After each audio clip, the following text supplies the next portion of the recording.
has also been reflected more and more in his fictional writings. I think Gun Island being a very notable advance in that respect. But today he will talk, uh, no doubt, bringing the full global perspective into account. But he talks specifically focusing on Eastern India. Understand?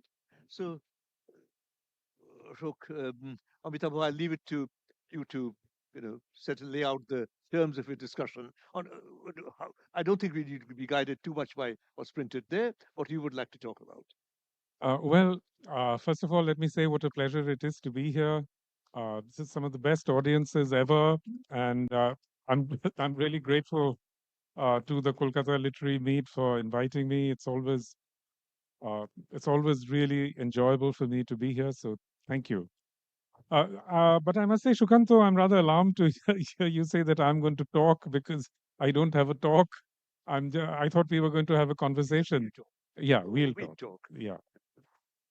But when you say that we are going to talk about Eastern India, I suppose what you were referring to is my book Smoke and Ashes, which is really about a lot of it is about how the colonial opium trade destroyed really the economy of Eastern India and created this sort of divide between Eastern and Western India. Uh, the results of which are still with us today. I mean, I just on my way here, I saw a picture of the recruitment drive for Indians workers to go and work in Israel, and you couldn't believe the number of people who are queuing up to go and do that. And they're all from the same places. It's again Bihar, Jharkhand, West Bengal, all the places where the economy essentially was really destroyed by most of all the colonial opium trade above everything. So these long term disparities have really lingered with us. I mean, it's very interesting, for example, to read Rabindranath Tagore's short travel piece about Bombay and how he contrasts Bombay with Calcutta, where he says Bombay is so much more dynamic, there's so much livelier, so much more going on economically than in Kolkata. And I think we can trace, the background of all of that to these differences because, the opium trade in Eastern India was completely a monopoly of the East India Company. So essentially, what happened is that in Calcutta, it came to be completely dominated by a group of Scottish merchants, who were very effective in keeping everybody else out of the opium trade. In Bombay, on the other hand, the opium trade was never completely dominated by the British, and indigenous merchants of various kinds, Marwaris, Gujaratis, Parsis, everybody was able to compete fairly freely. And there, they built up a much more dynamic economy, a much more dynamic industrial structure. A lot of Bombay merchants actually traveled to China, where they gained the kind of knowledge of modern industry, and they became really the pioneers of every modern industry in India. This is this meet is sponsored by Tata Steel. Well, that Jamshedji Tata, his first experience of business was in China, in Hong Kong, really. So in all those ways, we see how it all leads back to there. Yeah, of course. The fact that Kolkata did not ever have any great indigenous capitalist class or industrialist class, which Mumbai did.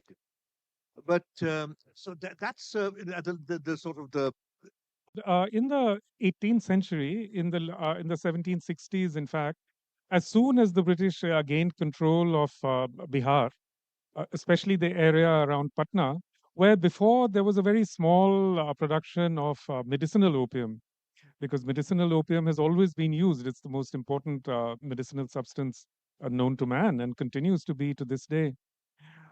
So a small amount of medicinal opium used to be grown in and around Patna, etc.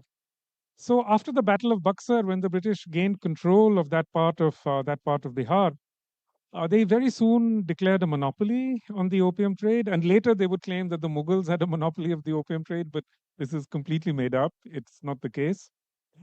So they declared a monopoly. Then they created this thing called the Opium Department, which was a incredibly powerful bureaucracy within a bureaucracy, and it had basically the Opium Department had complete control over this whole this what we now call what was then called Purvanchal, basically Bihar, Eastern UP, etc. And they it was within this region that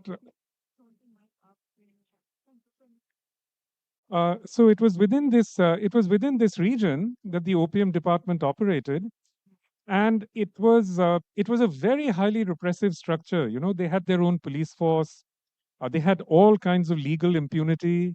They could force these contracts upon people. So the people there were subjected to a day-to-day surveillance system like nothing else that existed in India. You know, it's actually an astonishing thing to think that millions of households were effectively forced to produce opium below cost price. I mean, they were actually subsidizing Britain's most lucrative trade of the 19th century. I mean, the mind boggles really. So this might remind us of what was going on with indigo planting in Bengal above all. No, no, no, Exactly the it's not same at thing. all Not similar. there also there was a lot of coercion. Yeah, but I mean, see, the indigo planting was a private enterprise. This was a sarkari; it was a government enterprise. In fact, indigo planters were jealous of the opium production system because they said, "Please give us the powers that you have." But the British consistently said no. They said no because opium is a strategic resource. You know, because they were using it to extract wealth from China. People often talk about this. Especially in Bengal, we remember the indigo trade much more because of all the literature that came out around it and because of various uprisings, etc. But the opium trade was much, much more important than indigo in every possible way. I mean, just in terms of the revenue it generated, but also, most of all, because this was a plantation system enforced by the government as opposed to enforced by individual planters. So essentially, you could rebel against planters. You couldn't really rebel against governments except in 1857. I mean, opium was basically the reason why uh, the revolt happened. And it was all led by people from Purvanchal, who had actual experience of the opium trade. And when that happened, the British unleashed the most incredible repressive, how shall I say, military campaigns in history. And you had Charles Dickens sitting in London saying, exterminate all the Indians, you know. and what did this spread of opium cultivation through the Purvanchal? What did it do to the environment, to the nature? Because it must have been huge clearing of forests to clear land for opium. No, these were already sort of very heavily cultivated areas, basically on the two sides of the Ganga. So these were already very heavily cultivated areas. What it did do is that it destroyed the agricultural cycle of this entire region. Because peasant production is usually about subsistence. So it destroyed this entire subsistence agriculture, in eastern India, which is one of the reasons why you had this complete collapse of the economy, leading to these terrible famines in the late 1780s onwards through the 1800s. But so powerful was the opium department that even during famine, they wouldn't allow the peasants to grow their subsistence crops. They insisted on their growing the opium poppy.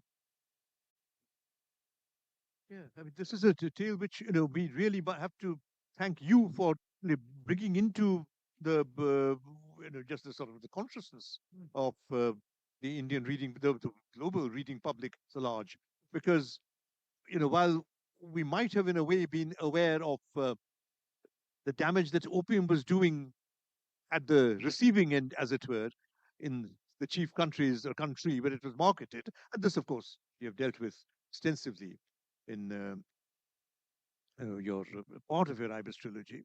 But what it was doing to the economy and to the social structure of the regional production. So this is a classic case, can we say, of a cycle which has been continuing with various products through time almost down to the present in our country and in other countries, where uh, produce which creates great economic wealth for a small minority is simultaneously and as part of the same process impoverishing a large part of impoverishing the masses and leading to a growing inequality.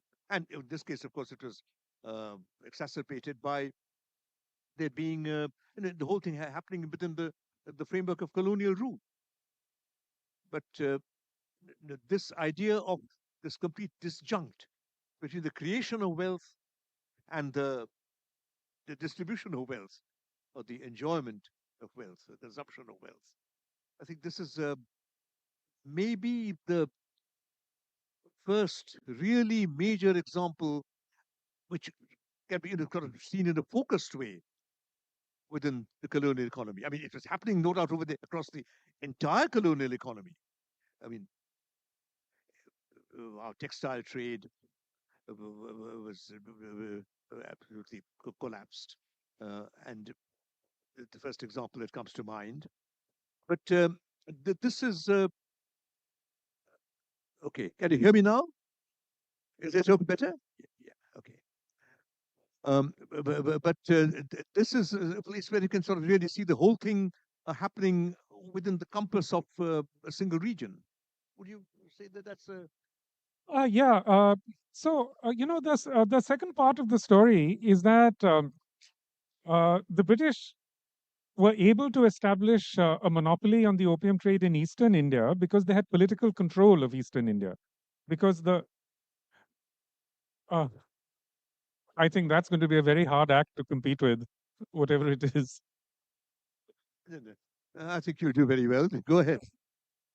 Uh, so, uh, you know, but so the small principalities that were ruling the Gangetic Plain all collapsed very quickly. But in Western India, we had the Maratha kingdoms, which were actually incredibly effective in resisting the British. You know, and even after their forces were defeated in 1803 at the Battle of Assaye, which was won by none other than the Duke of Wellington, the opium trade enriched a lot of people, including almost every single important merchant community of northern India, essentially traces its money back to the opium trade. It was because of the opium trade that you had many families from Western India moving to Kolkata, for example. So this was a very long it's a very long sort of complicated story. But apart from the British, the people who benefited the most from the opium trade were Americans. A very tiny group of Americans, the group that we call that are known as Boston Brahmins, which includes so many presidential families.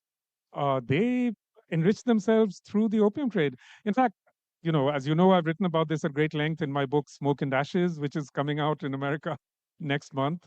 And today, the Nation magazine, ran an excerpt. On the cover was the title "The Super Rich Who Made Their Money Through Opium."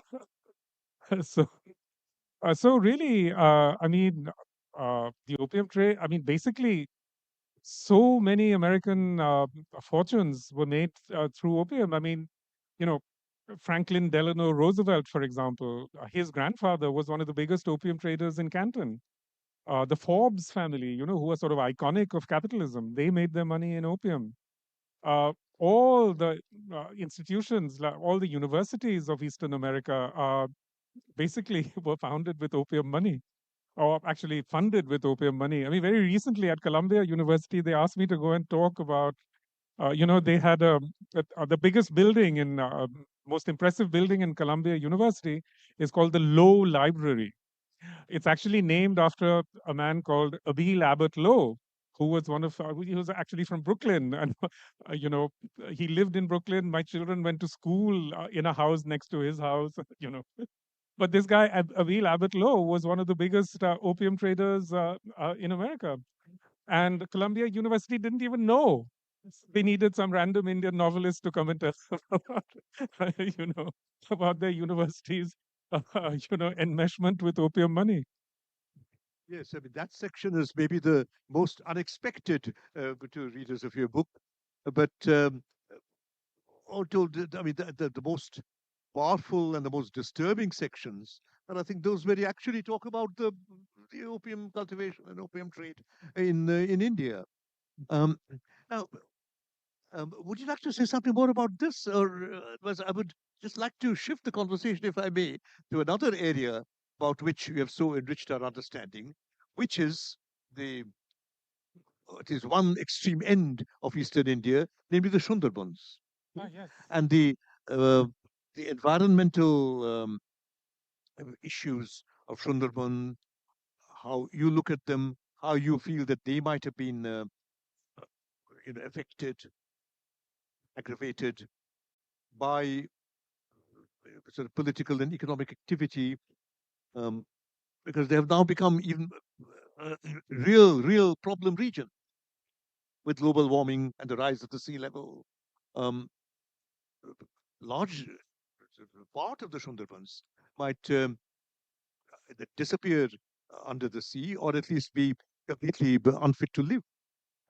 So, That's yeah, would you like to increasingly talk the about that, case. please? Yeah. That is actually increasingly the case. I mean, for some reason, they've placed this big fat thing right here where actually we should be sitting. I mean, so this thing is protected while we are not. No, I I think mean, it makes no sense. it's not Yeah, and it's not something you can just push away because it's some giant thing. Anyway, so uh, yeah, the Sundarbans are disappearing incredibly fast. I mean, you have to understand that sea level rise is compounded by all kinds of other anthropogenic impacts. So that sea level rise is happening at 4 times the rate in deltaic regions because the deltaic regions around the world are sinking. Like the Nile Delta is sinking very fast. The Chao Phraya Delta in Thailand is sinking very fast. So this is one of the great tragedies. I mean, Pola Island in Bangladesh, which had over 1 million inhabitants, half of it went underwater 10, 15 years ago. And this is an ongoing catastrophe. Most of all because, Calcutta wouldn't exist without the Sundarban. The Sundarban is what protects Calcutta. and now I think the outermost ring of habitations, sort of the outermost sort of wall, use what phrase you will, it's more straight than a circular, I think. There's the Gotaba, Rangabelia, Tajelia. You see, these which were actually uh, colonized under well, by the standards of the time, very benevolent and progressive rule Uh, of yeah. Hamilton, um, uh, in the 19th century, or the 20th century rather. Um, Now, this may already have been the sort of the tipping point whereby the sort of what should have been the barrier zone of the Sundarbans was inhabited, posing the residents of that zone at great risk. And because of the damage thereby done to the mangrove, and generally speaking to the that Yeah, forest which should have acted vegetation as the project. buffer which is helping to keep uh, inter alia Kolkata protected, that buffer Yeah, began disappearing. And now as the mangrove zone is disappearing more and more, um, this process combined with global warming and the rise of the sea level uh, is becoming a very grave problem. Have I put it rightly, or is it? Would you like to modify what I've said sure. it anyway? Sugar, my mother, like all Bengali mothers, always said, "Brishiতে ভিজলে জ্বর হবে." So, so জি, come, চলো, করে দিচ্ছি। এবার ঠিক আছে। So yeah, look, Daniel Hamilton. Uh, my uncle actually worked for him as his estate manager for many years. But Daniel Hamilton was an old-fashioned colonist in the exact sense, which is that he was trying to reclaim what he thought were wastelands, and he was settling these lands with various, poor farmers and fishermen that he drew in from various parts of the country. Uh, so, in fact, I don't know if the long-term legacy is at all defensible. Because really those areas should not have been settled. And in fact, people are already having to retreat. I mean, the descendants of those people, because I mean, there are like 4 million people living just in the West Bengal part of the Sundarban. Yeah, I mean, Ghodamara Island is already, it'll have to be probably completely evacuated in a matter of years. The Yeah. part of it is already viewable, and then it's going to move further and further back. And it, of course, it was done with the best of intentions. I mean, in his own way, Daniel Hamilton was an enlightened colonist, if you, and he was anxious for the. I mean, he wasn't in any direct sense exploiting the people he settled there. Rather, he tried to spread the cooperative movement among them. He spent a good part of his very considerable fortune among them over the area. People like Rabindranath and Mahatma Gandhi. Rabindranath came here. Mahadev Desai went there, and they praised his effort in the highest terms. So it's just a matter of, I think what you regard as development in one era Yeah. proving to have, uh, you know, disastrous consequences 3 generations down the line.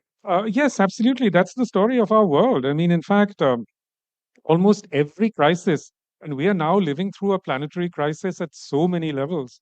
Almost every single one of these crises is actually the unintended consequence of some kind of intervention that was at the time thought of as a great thing. uh, you know so I mean, now, for example, in Bangladesh especially, uh, you know that they built these embankments, the British. Now those embankments are proving to be an absolute disaster, in the long run, because they borrowed these models from the Dutch. And the Dutch, they're amazing, etc. But their main river, the Rhine, carries 1% of the silt that's carried by the Ganges Brahmaputra river system. So how can you expect that a solution that is possible in Holland will be possible in Bangladesh? And as deforestation increases up in the Himalayas, the amount of silt being carried down Yeah. by the Ganga and on the other hand, with the Brahmaputra combining in the delta here, that amount load of silt is going to is has increased tremendously and is going to keep increasing. So, and the siltation of the lower reaches of these rivers and the delta itself is itself dealing a blow to uh, the economy and to the general social well-being of both Bengals. Yeah, the worst possible thing is the Farakka barrage, which has proved to be an environmental catastrophe for West Bengal as well as for Bangladesh. And I think what we are seeing now, increasingly in the United States, is that there's this whole dam demolition movement. I mean, you remember Nehru talking about dams being the temples of modern India. Now we see that this is very far from being the case. I mean, that in America, they use dams to destroy native indigenous ways of life, and now they're proving to be completely unsustainable, and they're having to sort of destroy those dams. In California, as well as in large parts of the Midwest. So yes, what you're saying is absolutely right. These are all the unintended consequences of interventions that were once thought to be, works of great genius. It's interesting what you're saying about Farakka. I mean, the kind of the inland dam systems like the Tennessee Valley system in America, or which was directly imitated in the Damodar Valley the Damodar Valley system in this country, except that only a few of the dams that were originally planned were actually built here. But that sort of inland network of dams is one thing, but something like the Farakka, which supposing the Farakka barrage had not been built, what would have been the consequence? Um, Well, the Meghna River wouldn't have dried up. I mean, now it's running very, very low. But the worst part is that every time there's a flood, the Farakka barrage releases huge quantities of water, which thereafter create floods in Bangladesh. You know, also, the a lot of silk is stopped, lots of movements of fish are stopped. But most of all, sooner or later, the Ganga is going to bypass Farakka because that's what it does. And then the Farakka barrage will be useless anyway. Uh, yeah, yeah, that's true. And of course, there's danger of flooding. I mean, always that you're seeing the same thing. I mean, Bardhaman, Medinipur being flooded out every year. When finally the stage comes that they have to release water from the DVC dams, so that don't those dams don't burst. yeah. Yeah, Look, I'm not saying that we shouldn't have any hydraulic works, but what seems to be the case is that small scale interventions actually work work much better. better than these gigantic structures, which are actually built in large part as symbolic gestures to show that your progress, to show Mhm, progress, mhm. so to speak. Yeah, yeah. And the other thing which I think you might like to speak about is, well, I just alluded to it briefly, is deforestation. That all through British times, huge tracts of forest were cleared uh, through, well, so much of India, but particularly in the northeastern India, in Purvanchal, in the northern Bengal, in Assam, uh, and I mean, there's a piquant uh, indicator of this in the book that we Bengalis read generally as a great celebration of nature and life in the forest, Vibhuti Bandopadaya's Aranyak. But in fact, Aranyak is story against the background of the destruction of forests. The narrator of this supposed piece of fiction, who is actually based on Vibhuti Bhushan's own experiences, he is the manager of thousands of tens of thousands of acres of forest land owned by zamindars sitting in Bengal, which are now being cleared and leased out to settlers, farm, and well, again, this is seen as a great sort of act of development. If you remember the very end of Arundhak, when this man, having completed his job, is now leaving Laptulia, Boihar, that area. And he says that I look around me and I find that earlier when there was forest, now there are bustling communities. So, what a wonderful change has come about. And the people living there also feel what a wonderful change has come about. But then the last sentence of Harun you would remember, is that he asks pardon of the gods of the forest. Their ক্ষমা করো. I mean, there is that aspect also, which at another level of his being, of his sensibility, Vibhuti Bhushan is also registering. And well, of course, I read Arunok earlier also, but I happened to read it just very recently for another reason. And it put me in mind of, this whole new line of thinking about the life of nature, this the Gaia hypothesis. And I mean, that the gods of nature are, even if you're not a very religious person, that they are more than a metaphor, that they represent something of a sort of physical reality, material, a material reality, in fact. And now we are, with the wrath of the gods, is coming to descend on us. Quite literally, yes.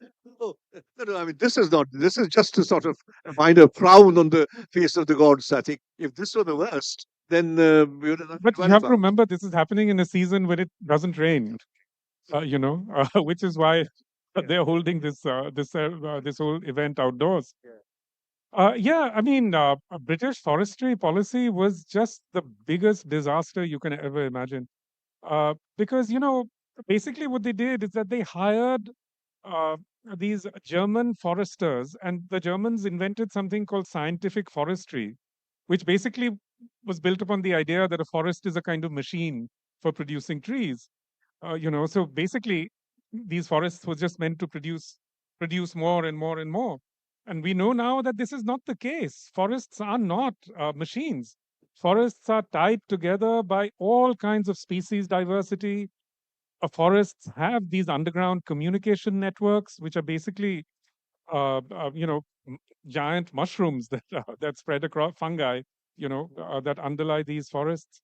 You can't just create a forest by planting trees. This is the whole thing that people get wrong. Just planting a tree is not enough. Uh, a forest, that is not what a forest is. Yeah. No, but Amitabh, you're saying now we know what we're putting on knowledge because we are destroying our forests in the same way. We are talking about biodiversity, a word which we didn't know of 25 years ago, and yet uh, we are replacing forests by plantations, which obviously, in terms of biodiversity and the total sort of equilibrium of the planet, the planetary life, is something completely different. I mean, the idea that you can destroy forests in the Nicobars and compensate by planting trees in Haryana. I mean, this is an idea which is actually about to go through. It's deranged, completely deranged. That's why my book is called The Great Derangement. Yeah, You know, yeah. I mean, the derangement is not on the part of nature; it's on the part of us. I mean, this is the Anthropocene. We are creating this scenario. certainly the way that this government has opened up the forests to mining, I mean, on a scale that's unbelievable. I mean, just displacing so many indigenous peoples, across central India, just opening them up to these crony capitalists. It's just the most appalling spectacle that you can imagine. These forests can't be replaced. I mean, you can't plant trees in Haryana and expect to compensate for these forests. Yeah. Uh, these are the last primary forests left in India, and they're just disappearing as we speak. Well, it's good that you mentioned that phrase, primary forests, because in fact, now I can't recall the exact figures, but the latest figures that have been released show that the forest cover over India has actually increased. But if you probe those figures, you will find that the proportion of primary forest has greatly decreased. And now, what is being now passed off as forest cover is various kinds of secondary forest, or in fact, other kinds of plantational growth, which cannot really be called forest at all.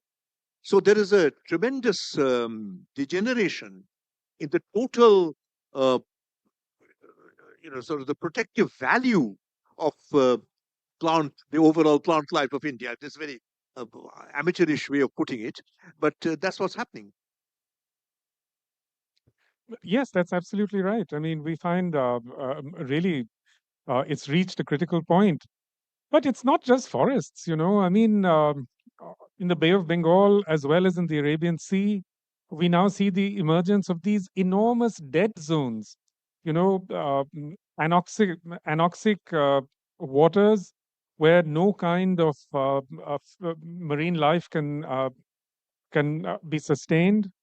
I mean, it's an absolute catastrophe in the making because the Bay of Bengal sustains some 40 million people of fisheries alone, and these fisheries are collapsing in front of our eyes. That's why the fishermen of Tamil Nadu are now being arrested in Iran because they can't find any fish.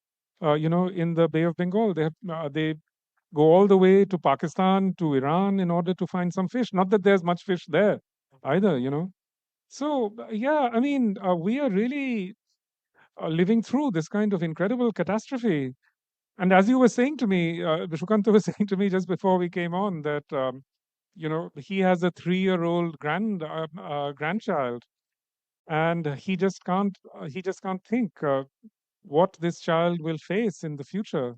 because and certainly I think that's something that we all have to think about, because clearly some sort of collapse is coming. I mean, as we all know, all these very brilliant people like you know the Facebook founder, what's his name, and Peter Thiel, and so on, and so Mark Zuckerberg, yes, Peter Thiel, who's another big, you know, internet billionaire, and so on, and even people like Taylor Swift.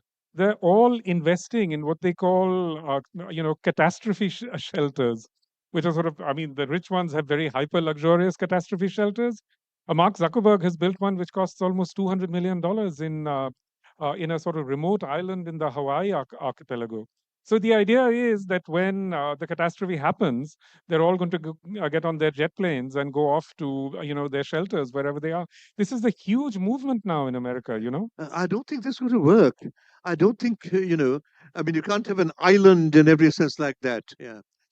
No, of course not, because in fact, I mean, if there is a catastrophe of that kind, how will they get to the airport where their jet is To the parked? past. How are you they know, going to get the food that will sustain them in those no, no, islands? they've stocked the food. The food is all stocked, and most of them have hydroponic systems. Ah, So there's a lot of thought paid to this. I mean, they have hydroponic systems, they have solar energy, they have water filtration systems. But of course, all of it is a kind of fantasy, because hydroponic systems also need yeah, regular replacement of their yeah, filters. yeah. You know. Actually, we have about, well, just about 10 minutes left, maybe at a pinch. Um, shall we take a few very short questions, okay? Uh, Questions, please, not comments.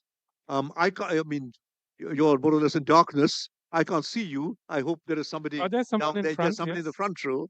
But if, is there somebody to bring a mic to you?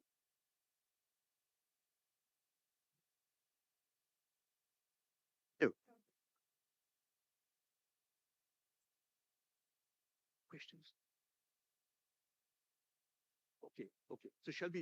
Do you want to close right now for the next session? We are running rather late. You, Shall we shut down?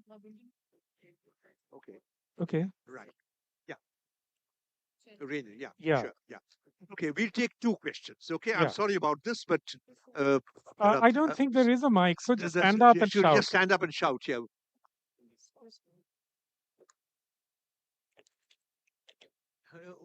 Look, why don't you come up here and there is a mic. Good. Hi, sir. My name is Anindita Ryan, and I'm from Brak University in Bangladesh. And I'm doing my thesis on you, undergraduate thesis. So my question is, when we have you wrote a lot about the Shundabans and particularly about Bon Bibi. And what I want to ask is, do you think figures such as Bon Bibi are these indigenous expression of promoting a way of safeguarding this climate catastrophe, or moving away from this kind of marginalized state? Well, Shall we take all the questions together and then you can maybe they'll overlap. Is there anyone? yeah, there Any are more many hands up. questions? Many hands. There are many hands, but unfortunately we have to be selective. So, yeah, Could you give us very a? briefly, This is please. Devnath Basu. I'm a geologist. I'm based in Kolkata. Just curious to know about the degree and extent of climate refugees, because you brought in the term catastrophe, but in geology we have this dual thing about catastrophe as well as uniformitarianism. I personally think it is happening already. So would you be able to give us a feel for the degree and extent of the climate refugees, especially around the Sundarbans? Thank you. Sure. Yeah. So those two questions Good. I'll answer. I think we So, have this. okay, the Bon Bibi issue is a very interesting one, because Bon Bibi is the traditional, she creates this balance between humans and other beings, if you like. And the really interesting part is that she's represented as having come from Mecca. Her father is a Sufi saint and so on. And, even though people often describe her as a goddess. In fact, within a Muslim tradition, she can perfectly well be considered a saint, because the Muslim world is full of, local saints who protect, local regions and so on. Similarly, especially Mediterranean Catholics in the Mediterranean region have saints who protect local features. In Italy, there's the Madonna of the Garden, who's like an environmental. Uh, so yes, I think it's a very interesting phenomenon, particularly because it creates this kind of, how shall I say, a very eclectic sort of tradition which can be participated in by Hindus, Muslims, Christians, everybody. And it's also a very powerful tradition in that I do think it protects forests and tigers and so on. So the second question about climate migration, I am very skeptical of this term, and I think I'm not the only one. Sunil Amrit, the historian of the environment, he's written a book about the Bay of Bengal and so on. So I've interviewed hundreds of Bangladeshi migrants in Italy, for example, and you could say many of them were from very badly flood affected areas. Many of them are actually extremely well informed about climate issues, but none of them describe themselves as climate migrants. I think it's a real problem with the whole climate discourse that there's a kind of reductionism. Everything is reduced to a sort of mathematical model, and these models are considered so these models are very predictive of what happens in the wider atmosphere. But when it comes to human societies, I don't think those models work. So these scientists who are often producing predictions of various kinds, they have an incredibly simplistic view of human society. They think of the climate, they think of it like a giant game of billiards where, the atmosphere, weather events are like giant cues which come and hit humans, and humans go scurrying off in this direction or that. But that's not how it works. I mean, humans have all kinds of motivations.